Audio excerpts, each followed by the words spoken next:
na korteje yose y'abamotari. Yesu Kristo Nyamata merodashesekaye Nyamata. Iyo bavuze Summer Country Tour mwaka 2026 abantu benshi bahita biruka ibihumbi by'abafana, urusaku rw'ibyishimo, amatara yaka ku rubyiniro ndetse n'ibitaramo bikomeye byazengurutse mu nce zitandukanye z'igihugu bigahuramo ibyamamare by'abahanzi batandukanye nka The Ben, Bruce Melody, Kitoko ndetse na Bwiza Emerance. Ariko se wari uzi ko hari ikindi kintu cyakururaga amaso y'abantu mbere y'uko indirimbo ya mbere yumvikana ku rubyiniro? Hari ikintu cyatumaga abafana bafata amafoto bakandika ku mbuga nkoranyambaga, abandi bakibaza bati ese iyi modoka ni yande, igura ngahe, ese gute isa gutya? Icyo kintu ntabwo cyari urubyiniro gusa cyangwa amatara y'igitaramo, cyari imodoka ebyiri z'akataraboneka zagaragaye muri uru rugendo. Imwe ni Jeep Wrangler GL yo mu gisekuru cya kane, imodoka yakunze kugaragara itwaye na The Ben, Tiger B cyangwa se One of a Kind. Indi ni Mercedes Benz G-Class benshi bazi ku izina rya G-Wagon, yakunze kugaragara itwaye na Bruce Melody. Nubwo zombi zifite ubwiza butangaje, amateka yihariye ndetse n'igiciro kiri hejuru cyane, ntabwo zamenyekanye kubera uko zisa gusa, ahubwo zabaye ikimenyetso cy'uko umuziki nyarwanda ugeze ku rundi rwego, aho umuhanzi atakigarukira ku ndirimbo gusa, ahubwo yubaka isura cyangwa se ikirango, brand ikomeye cyane. Ariko muri ibyo byose hari ikintu cyakomeje gutera cyane abantu amatsiko. Kuki The Ben, Tiger B yakunze kugenda muri Jeep Wrangler GL? Kuki se Bruce Melody we yakunze kugenda muri Mercedes Benz G-Class ikuzwe nka G-Wagon? Ese izi modoka zifite iki kidasanzwe ku buryo zakunzwe cyane n'abaperezida, ibyamamare bya Hollywood, abaraperi bakomeye ku isi ndetse n'abakinnyi nka Cristiano Ronaldo? Ese ni imodoka z'ubwiza gusa cyangwa zifite ubushobozi budasanzwe butuma zigura amafaranga ashobora kugura amazu meza mu mujyi wa Kigali cyangwa gukora imishinga ikomeye cyane? Nitwa Shemeye Pacifique, ikiganiro cyitwa Storm tubamenye, ngo hayi ikaze. Muri iyi video tugiye ko urugendo rutari rw'umuziki gusa, ahubwo ni urugendo rwo kumenya amateka, ikoranabuhanga n'ibanga riri inyuma y'izi modoka ebyiri zidasanzwe. Turasesengura aho zatangiye gukorwa, impamvu zubatswe, uburyo zikora, ubushobozi bwazo mu mihanda itandukanye, ibikoresho byazo by'imbere n'umutekano zitanga, ibiciro byazo nyabyo ku isoko mpuzamahanga, ndetse n'impamvu ituma ziba zimwe mu modoka zikunze cyane hano ku isi. Iyi si inkuru isanzwe ivuga ku modoka gusa, ni inkuru yerekana ko umuziki, ikoranabuhanga, ubukungu n'ubuzima bw'ibyamamare bishobora guhura bikandika amateka mashya. Mbahaye ikaze, nimuze twinjiye muri uru rugendo tumenye impamvu Jeep Wrangler GL ndetse na Mercedes Benz G-Class G-Wagon zabaye inyenyeri zitavuzwe cyane muri Summer Country Tour y'umwaka wa 2026. Ngo hayi ikaze, uri imfura cyane. Nyemera duhere kuri Jeep Wrangler GL, imodoka The Ben yifashishije muri bitaramo bya Summer Country Tour. Mbere yuko yafataga mikoro ngo aririmbe indirimbo ze zitandukanye nka Naremeye, nka Baby, Why, Ndaje cyangwa Plant Love, amaso ya benshi yabaga yerekeje ku modoka yamuzanye maze ikamugeza ahabera igitaramo. Imodoka yakunze kuzamo cyane yitwa Jeep Wrangler GL yo mu gisekuru cya kane kizwi ku izina rya Jeep Wrangler GL. Abantu benshi bayibonye bayifata nk'imodoka nziza gusa, ariko mu by'ukuri Jeep Wrangler ni imwe mu modoka zifite amateka akomeye cyane kurusha izindi zigeze zikora ku isi. Iyo uyirebye neza ubona ko ifite isura ikomeye cyane, ibipine binini, uburebure bugaragara ndetse n'imiterere ituma isa n'iyiteguye kujya ahantu imodoka zose zitajya. Iyo ni Jeep Wrangler GL. Reka twinjire mu mateka yayo n'uburyo iyi modoka yatangiye gukorwa. Ni imodoka y'umuhanzi The Ben. Amateka y'iyi Jeep atangira mu mwaka w'1940 mu gihe intambara ya kabiri y'isi yari igiye gukaza umurego. Ingabo za Leta Zunze Ubumwe za Amerika zari zikeneye imodoka yoroheje ariko ikomeye, ishobora kunyura mu ishyamba, mu byondo, ku misozi no mu mihanda yangijwe n'intambara. Icyo gihe nibwo sosiyete yitwa Will Overland yatsindiye isoko ryo gukora izi modoka. Imodoka ya mbere yiswe Will BM, ariko nyuma y'intambara kubera uburyo yagaragaje imbaraga n'ubushobozi budasanzwe, yatangiye gukorwa no ku baturage ishyirwa ku isoko maze yitwa Jeep. Kuva icyo gihe Jeep yabaye ikirango kizwi ku isi hose nk'imodoka ishobora kugera aho izindi zitagera. Mu myaka yakurikiyeho Jeep yakomeje kuvugururwa, habaye ibisekuru bitandukanye nka CJ cyangwa se Civilian Jeep, nyuma haza YJ, TJ ndetse na JK. Hanyuma mu mwaka wa 2018 hasohoka igisekuru cya kane kigezweho cyitwa Jeep Wrangler GL, aricyo kirimo Jeep The Ben yagaragaye mu bitaramo bya Summer Country Tour mu mwaka wa 2026. Iri zina GL ntabwo ari amagambo ahinnye afite ibisobanuro byihariye, ahubwo ni code uruganda rwa Jeep rwahaye iki gisekuru kugira ngo gitandukane n'ibindi nk'icyakibanjije cyitwaga JK. Uyu munsi Jeep Wrangler GL ni imwe mu modoka zikunzwe cyane n'abakunda ubukerarugendo, abakora ingendo zo mu misozi, abasirikare, abashinzwe ubutabazi ndetse n'ibyamamare ku isi. Abahanzi nka Chris Brown, Post Malone, Justin Bieber n'abakinnyi ba filime benshi bagiye bagaragara bakoresha Jeep Wrangler kubera igihuza imbaraga n'ubwiza budasanzwe. Wakibaza uti ni iki gituma iyi Jeep Wrangler imodoka ya The Ben bidasanzwe? Hari impamvu nyinshi zituma Jeep Wrangler iba itandukanye n'izindi modoka zose zisanzwe. Icya mbere ni uburyo yubatswe. Mu gihe imodoka nyinshi zubakwa hagamijwe gutembera mu mijyi no mu mihanda ya kaburimbo, Jeep Wrangler GL iyo yubakiwe gukora urugendo aho ariho hose. Iyi modoka ishobora kunyura mu muhanda urimo amabuye manini, mu byondo, mu misozi ihanamye ndetse no mu mazi adakabije, ibintu bitashobozwa n'izindi modoka zose zisanzwe. Ibi byose bishoboka kubera ko ifite uburyo bwitwa 4-wheel drive, cyangwa se uburyo bwo gutwara amapine yayo yose ane icyarimwe. Mu modoka nyinshi zisanzwe moteri itanga imbaraga ku mapine abiri y'inyuma gusa, hanyuma amapine abiri y'inyuma agasunika y'imbere. Ariko siko bimeze kuri Jeep Wrangler GL, iyi modoka ya The Ben. Muri iyi Jeep imbaraga zoherezwa mu mapine yose icyarimwe, bityo iyo amapine amwe yanyereye cyangwa se yatakaje imbaraga bituma andi abasha gutwara imodoka. Ni imwe mu mpamvu zituma iyi modoka ikundwa cyane mu bihugu bifite urubura, imisozi ihanamye ndetse n'ubutayu. Abantu benshi bakunze kwibaza bati ese ubwo moteri yayikoze ite? Reka nabyo tubyinjiremo. Mwibutsa ko ingeri Storm 60, ikiganiro cyitwa Storm tubamenye, turi kuvuga ku modoka ebyiri za The Ben ndetse na Bruce Melody. Ubwoko buzwi cyane ni moteri ya 3.6 ifite silindire 6 zizwi nka Pentastar V6. Iyi moteri itanga imbaraga zigera kuri 285 horsepower. Horsepower ni igipimo gikoreshwa mu kubara imbaraga za moteri. Mu Kinyarwanda twavuga ko ari nk'ubushobozi bwa moteri bwo gusunika imodoka. Iyo moteri ifite horsepower nyinshi, ifite ubushobozi bwo kwihuta cyane no kuzamuka mu misozi itagowe nayo. Hari kandi n'ubundi bwoko bwa Jeep Wrangler bukoresha moteri ya 2.0 ifite akuma kitwa turbo. Akuma kitwa turbo ni ikoranabuhanga rifasha moteri kongera imbaraga itongera ubunini bwayo. Mu yandi magambo, turbo ituma moteri no ikora nk'ahari nini, bityo imodoka igira umuvuduko mwinshi ariko igakoresha imbaraga nke na lisansi nke. Hari kandi Jeep Wrangler zikoresha moteri ya diesel cyangwa zikoresha amashanyarazi afatanyije na lisansi, izizwi nka hybrid. Kimwe mu byatumye Jeep Wrangler iba icyamamare ni uko ishobora gukora urugendo rurerure nta kibazo. Ku bahanzi nka The Ben bakora ibitaramo bizenguruka mu turere dutandukanye tw'igihugu, imodoka nk'iyi ifite akamaro kanini cyane. Mu gihe umuntu ava i Kigali agaterera imisozi ya Gicumbi, akambuka ibibaya bya Burera akerekeza i Musanze, agakomeza mu mirambi ya Nyagatare, akerekeza mu Bugesera ndetse n'i Rubavu, iyi modoka irakomeye cyane ku buryo ikora ingendo zose nta kibazo na kimwe igize. Iyi Jeep Wrangler GL ifite uburebure buhagije hagati yayo n'ubutaka, ibyo bita ground clearance. Ground clearance ni intera hagati y'igice cy'imodoka cyo hasi n'ubutaka. Iyo ntera yari ndende, imodoka ibasha kunyura mu mabuye, mu byondo cyangwa mu mihanda mibi nta nkomyi. Niyo mpamvu usanga abakora safari muri Afurika, abakora ubutabazi, abasirikare ndetse n'abakunda gutembera mu misozi bakunze gukoresha imodoka ya Jeep Wrangler GL.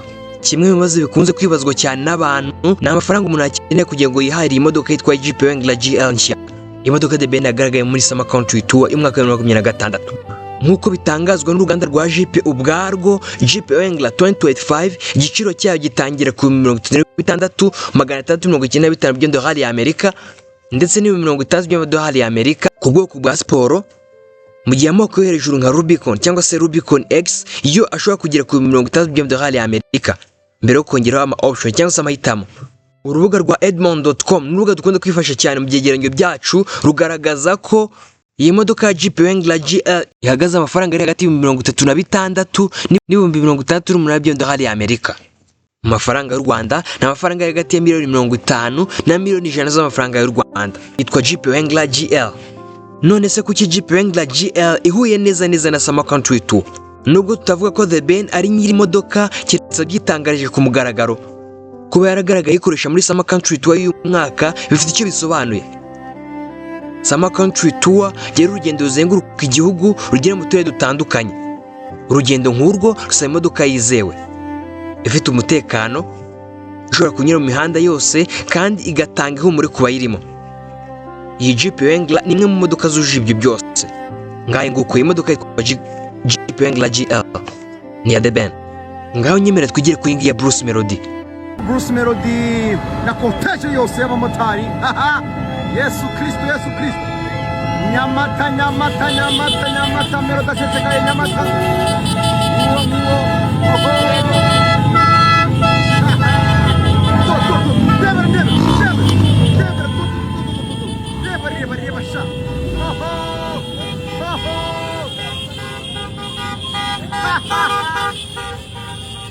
Ibi ni ibindi bintu. It is a Summer Country Tour. Iyi modoka ni agatangaza, ni umwami w'ubutaka. Yitwa Mercedes-Benz G-Class, abenshi bakunze kuyita G-Wagon. Mu gihe The Ben yagaragaye muri Summer Country Tour akoresha imodoka yubakiye gukora mu mihanda yose, Bruce Melody nawe yakomeje gukura amaso y'abafana binyuze mu modoka y'igikundiro yamenyekanye ku isi yose ku izina rya Mercedes-Benz G-Class, abenshi bakunze kwita G-Wagon. Ahantu hose urugendo rwanyuze, iyi modoka niyo yahoraga kuvugisha abantu. Hari abayifotoraga, abandi bakayisangiza ku mbuga nkoranyambaga, mu gihe hari n'abibazaga impamvu iyi modoka ikundwa cyane n'ibyamamare byose ku isi. Nubwo abantu benshi bayita G-Wagon, izina ryayo ryuzuye ni Mercedes-Benz G-Class, aho inyuguti ya G ikomoka ku ijambo ry'Ikidage Geländewagen, risobanura imodoka yubatswe ku gukora neza mu mihanda mibi cyangwa ahantu hagoye kugera. Izina ryonyine ryerekana ko iyi modoka itatangiriye ku rwego rw'ubukire gusa, ahubwo ko yubatswe mbere na mbere kugira ngo iyi modoka ikomeye ishobora gukora ibyo izindi zitakora. Reka twinjire mu mateka y'iyi G-Wagon. Mu mwaka w'1970, uruganda rwa Mercedes-Benz ku bufatanye n'uruganda rwo muri Australia rwitwa Steyr Daimler Puch rwatangiye gukora umushinga wo kubaka imodoka ikomeye cyane yagenewe ingabo n'inzego z'umutekano. Nyuma y'imyaka myinshi y'ubushakashatsi, mu mwaka w'1979, Mercedes-Benz yasohoye ku mugaragaro imodoka ya mbere yise G-Class. Icyo gihe yari igenewe cyane ibikorwa bya gisirikare, inzego z'umutekano, ubutabazi ndetse n'abakorera mu duce tw'imisozi cyangwa ubutayu. Impamvu yari yoroshye. Mercedes-Benz ishaka gukora imodoka ishobora gukora imyaka myinshi, ikihanganira imihanda mibi ndetse n'ibihe bikomeye by'ikirere, ariko ikagumana umutekano ndetse ikaguma inizewe n'abantu. Igitangaje nuko nubwo imyaka 40 ishize kuva G-Class itangiye gukorwa, isura yayo ntiyahindutse cyane. Y'uryo G-Wagon y'umwaka w'1980 nikorwa uyu munsi usanga zisa cyane. Mercedes-Benz yahisemo gukomeza uwo murongo kugira ngo yirinde gutakaza umwihariko wayo. Niyo mpamvu G-Wagon bitajya bigora kwimenyekana yinyuze hose. Uyu munsi iyi modoka ni imwe mu zikoreshwa n'ibyamamare bikomeye cyane ku isi. Abahanzi nka Drake, Rihanna, Cristiano Ronaldo, Kylie Jenner, Kim Kardashian, Lewis Hamilton, Burna Boy ndetse n'abandi benshi bagiye bagaragara bayikoresha. Kuba Bruce Melody nawe yaragaragaye ayikoresha muri Summer Country Tour byatumye benshi bavuga ko iyi modoka ihuye neza n'urwego amaze kugeraho mu muziki nyarwanda. Ese mu by'ukuri ni iki gituma iyi modoka iba mu zihenze ku isi? Reka nabyo tubyinjiremo. Hari abantu bategereje ko G-Wagon ihenze ku kirango cya Mercedes-Benz gusa, ariko iyo usuzumye neza usanga igiciro cyayo gishingiye ku bintu byinshi birenze izina gusa. Mbere na mbere, iyi modoka yubatse mu buryo bukomeye cyane. Ikoresha uburyo bwitwa body on frame construction, bisobanura ko umubiri w'imodoka n'igice cyitwara frame bikorwa ukwabyo mbere yo kubihuriza hamwe. Twavuga ko yubatswe ku rwego rw'icyuma gikomeye cyane mbere yo gushyiraho umubiri wayo. Ubu buryo butuma imodoka iramba cyane kandi ikangana ibihanda mibi kurusha imodoka nyinshi zisanzwe z'iki gihe.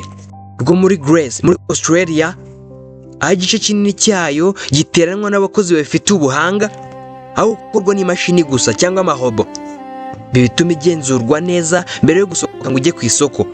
Reka turebe imbaraga zayo za moteri. Ubwoko bukunzwe cyane muri iki gihe ni Mercedes Benz AMG 63, nkiriya neza y'imodoka Mutesi Jolly. Iyi ni moteri ya 4.0 ifite silinderi 8 zubatswe mu buryo bwa V kandi igakoresha twin turbo. Ubyibuke neza, turbo twayivuzeho haruguru. Twin turbo bivuga ko moteri ikoresha turbo ebyiri zifasha kongera imbaraga. Ubwo kimwe DBN ifite turbo imwe. Turbo nk'uko nababwiye ni igikoresho gikoresha umwuka usohoka muri moteri kugira ngo wongere umwuka winjira imbere muri moteri. Iyo umwuka winjira ari mwinshi, lisansi irashya neza, bityo moteri ikabona imbaraga nyinshi. Moteri ya AMG 63 itanga horsepower 577, ni ukuvuga ko ikubye neza Jeep Wrangler GL kabiri. Iyi Benz nubwo ifite umuvuduko nk'imodoka za siporo, G-Wagon ntitakaza ubushobozi bwo kunyura mu mihanda mibi kubera ko ifite uburyo bwitwa 4-wheel drive buhoraho. Bivuze ko ibiziga byayo 4 cyangwa amapine yayo yose 4 afite ubushobozi bwo gukora icyarimwe yose. Ifite kandi differential lock 6. Nituvuga differential lock, jya wumva ibi ngibi. Ubundi mu busanzwe amapine 2 inyuma y'imodoka niyo ayisunika.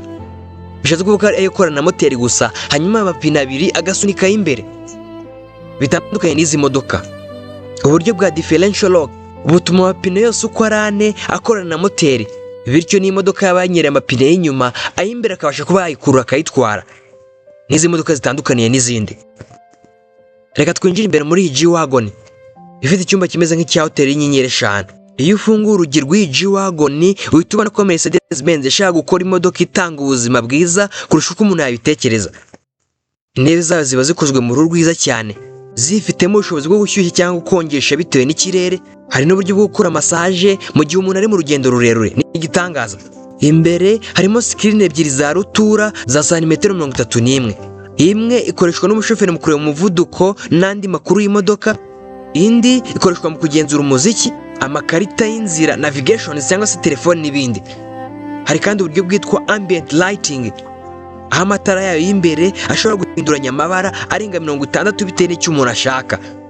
Mbese urumva ko ari nka hoteli. Yifitemo system yitwa Bama 3D Surround System, ifite amajwi meza cyane, mbese gucurangira umuziki ukagira ngo uyobore mu gitaramo. Nicyo gituma abantu benshi bayikunda barimo n'abahanzi. Ese mu by'ukuri imodoka imeze gutyo igura angahe? Reka turebe igiciro cyayo.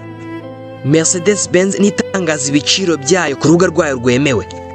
Nk'uko urubuga rwa Mercedes Benz USA rubigaragaza, Mercedes Benz G550 nshya itangira ku giciro cyarenga 153,900 $900 y'Amerika. Naho Mercedes AMG G33 nkira neza ya Mutesi Jolly ari nayo ikunzwe cyane n'ibyamamare, itangira ku 186,000 $100 y'Amerika. Mbere yo kongera ibikoresho by'inyongera umuntu yifuza, iyo yongerera ama options cyangwa se amahitamo nk'irangi ryihariye, amapine yihariye, ibikoresho byabo by'imbere, imisoro n'ikiguzi cyo kwegeza mu gihugu runaka. Hari ubwo iyi modoka ya G63 igurishwa arenga $450,000 mu mafaranga y'u Rwanda. Aya mafaranga ni hafi $400,000. Biratangaje cyane. Hanyuma se kuki G-Wagon iyo ihuye na Bruce Melody neza? Reka nabyo tubivugeho. Nk'uko n'ubundi dushobora kubyemeza ko G-Wagon ari umutungo bwite wa Bruce Melody, keretse byitangarije nayo ku mugaragaro kuba yaragaragaye ikoresha muri Summer Country Tour, byatanze ishusho y'umuhanzi ukunda gukora ku rwego rwo hejuru cyane ko nayo yita munyakazi. Bruce Melody amaze imyaka irenga 10 ari umwe mu bahanzi bakomeye cyane mu Rwanda. Azwiho gukora ibitaramo bifite imyiteguro idasanzwe, amashusho y'indirimbo ahenze, ndetse no gukora n'ibigo by'ubucuruzi bikomeye cyane. Mu gitaramo cyabereye Bugesera, urugero rwumvikana, injiye ku rubyiniro yerekejwe na moto 2 zikomeye, ibintu byagaragaje uburyo akunda guhanga udushya. Iyi G-Wagon nayo ni imodoka yobekeye abantu badashaka kugira aho bajya gusa, ahubwo bashaka kugaragaza icyubahiro n'icyizere cy'ubuzima. Ni nadushoje ikiganiro cyacu uyu munsi. Nkubutse ko cyitwa Toronto tubamenye. Ndagushimiye ko twatangiranye kugera gisoje. Niba utarakanda kuri subscribe ukandeho. Iyi ni Toronto 6 dukurikiye ku mbuga zacu zose. Nitwa Shemeye Pacifique, ndabakunda.